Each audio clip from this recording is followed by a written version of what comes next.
Cheguei como terra fértil escura, sim, tema. Mais uma filha de Maria, tipo Madalena. Pique Jesus, meu pai celebra, cachaça que aquece julho, madrugada, abandona orgulho. Brasil, localidade, paralelo 30.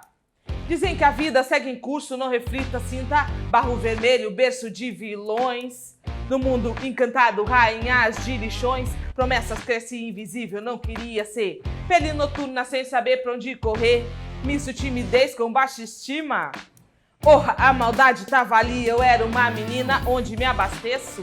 Morro da Cruz pertenço, onde me reconheço, onde não esmoreço. Se perguntar pra mim o que me faz seguir.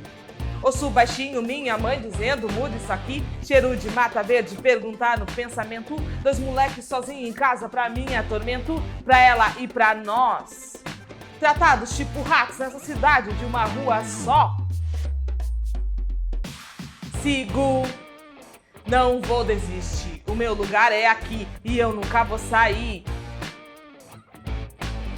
Eu vou seguir assim, eu vou seguir assim. O meu lugar é aqui e eu nunca vou sair. Eu vou seguir, eu vou seguir. Salve, gente! Então, se a minha vida virasse um filme, com certeza a trilha sonora seria Maria Madalena. Vou contar a história da minha família, começando, na verdade, diretamente do ventre da minha família. Quando a minha avó e as minhas tias, quando eram muito pequenas, e a minha mãe vieram para Porto Alegre, para a comunidade do Morro da Cruz, para o cenário da Via Sacra. Estou contando o cenário da Via Sacra porque é um espaço de peregrinação onde todo ano, na Sexta-feira Santa, milhares de pessoas sobem à comunidade do Morro da Cruz com suas promessas e com seus pedidos. Para começar a falar dessa história da minha mãe, que se repetiu quando era a minha história, eu começo a falar a história do lixão da comunidade.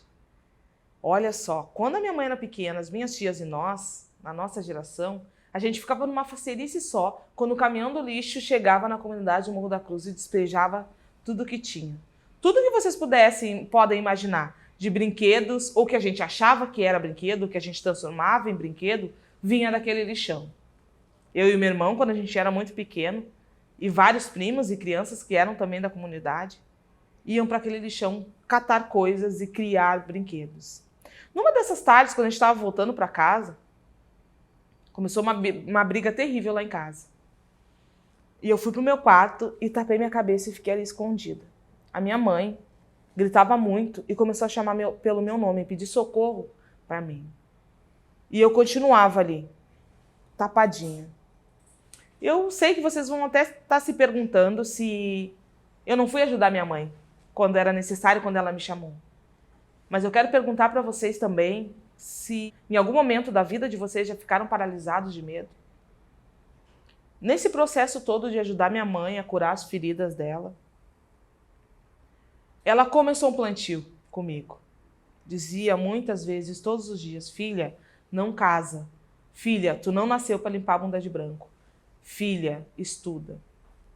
Minha mãe, uma mulher semi-analfabeta, faxineira, moradora da comunidade do Morro da Cruz. Ela e todas as mulheres do Morro da Cruz tinham esse trabalho de serem empregadas domésticas. E os homens trabalhavam com limpeza urbana, eram lixeiros. Então, vocês podem até se perguntar, mas será que ninguém lá da comunidade escolheu ser alguma outra coisa que não fosse isso? Eu conto não com vergonha dessa profissão, que a minha mãe nos criou muito bem e dignamente, mas porque eles não tiveram alternativa. Eu fico adolescente, com 17 anos, eu conheço a cultura hip hop. Encontro o meu lugar no mundo.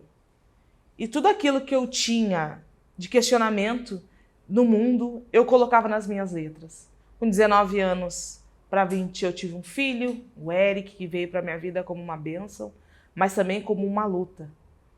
Durante esse período que eu fui mãe, até o Eric completar 4, 5 anos, eu tive um bloqueio no rap. E não produzia, um bloqueio literalmente criativo. No ano de 2012, eu pego a mochila, pego o Eric e saio de casa. Vou morar numa casa bem precária, na comunidade mesmo, onde foi cedida para eu e o pequeno ficarem.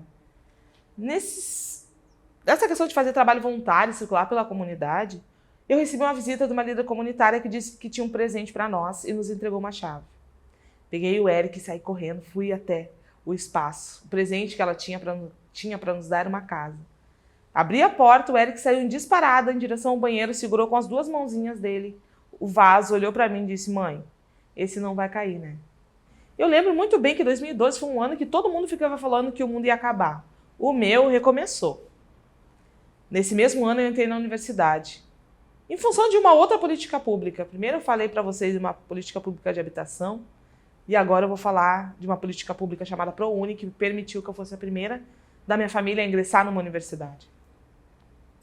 E a partir disso, esses inquietos, como esse corpo inquieto, junto com vários outros inquietos da comunidade, começamos um circuito de cultura e arte, o Sábado Cultural, que basicamente era o seguinte: a gente juntava a caixa de som, alguns materiais de grafite, ia para uma rua da comunidade e ali se instalava o dia inteiro.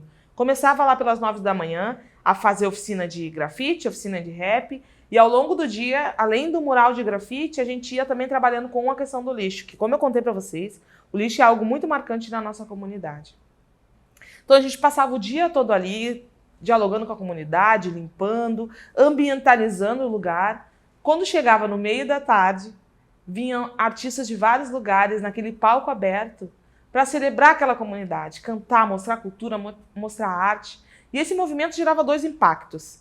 Primeiro, para esse artista, que muitas vezes não tinha lugar para mostrar sua arte, não tinha espaço para mostrar sua arte, e a comunidade estava acolhendo todos. O segundo, o espaço ficava totalmente modificado. Então, nessa perspectiva também de autoestima e de embelezamento, de um lugar que era invisível, e a comunidade ficava feliz. Nessa lógica de construir várias edições de Sábado Cultural, a minha mãe, essa que eu comecei a contar a história dela no começo dessa fala, comprou um terreno pertinho da casa dela com um suorzinho da faxina. E olhou pra gente, viu a gente naquela construção do Sábado Cultural e muitos equipamentos e disse: gente, o terreno tá ali, aproveitem e construam o que vocês quiserem. A partir disso a gente começou a falar com vários amigos que doaram material de construção, mão de obra, e começamos a construir um espaço cultural.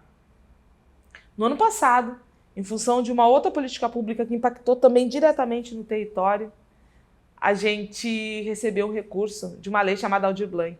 E a gente conseguiu finalizar a construção da nossa primeira sala multiuso, daquele terreno que a minha mãe comprou com o suor da faxina. No dia 13 de março, eu lembro como se fosse hoje, a gente fez a primeira ação de grafite que pintou toda a casa. E a gente abriu o primeiro centro cultural da comunidade do Morro da Cruz. Falar do Galpão Cultural, que é uma casa de hip hop, que ele tem, por si só, os agentes, a sua filosofia da cultura hip hop de cidadania, de partilha, pela busca de direitos civis. Ele é uma casa de acolhimento, onde as crianças da comunidade, assim como eu quando era pequena, possam ter uma outra alternativa. Possam ter um espaço para se desenvolver através da arte, um espaço saudável. E eu acredito muito que o espaço cultural seja um espaço de afeto, de solidariedade, de felicidade e que possa oportunizar para essas crianças que lá circulam uma nova perspectiva de vida, uma nova perspectiva de mundo. Muito obrigada.